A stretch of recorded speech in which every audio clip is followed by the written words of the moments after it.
এই কেকটার পুরো full video আমি তোমাদেরকে দেখাবো ভেবেছিলাম, কিন্তু কিছু ভুলবশত আমি দেখাতে পারলাম না, তাই এই গোলাপ থেকেই শুরু করলাম। 3টে গোলাপ আমার বানানো হয়ে গেছে, 2টো গোলাপ বানানো হয়ে গেছে, আর এটা একটা লাস্ট গোলাপ আমি বানাচ্ছি। টোটাল 3টে গোলাপ আমি বানিয়ে নিয়েছি। আর তারপরে আমি রেড কালার ডাস্ট দিয়ে এই গোলাপগুলোকে সুন্দর করে রং করে দিয়েছি।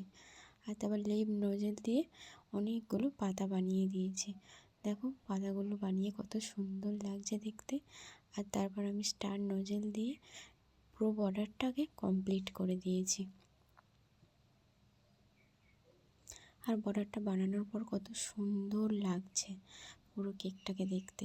দেখো এটা আমার কেকের পুরো ফুল ডেকোরেশন, আর কেকটা কত সিম্পল আর কত সুন্দর লাগছে। তাই আমাকে অবশ্যই জানিও এই কেকটা তোমাদেরকে কত সুন্দর লেগেছে।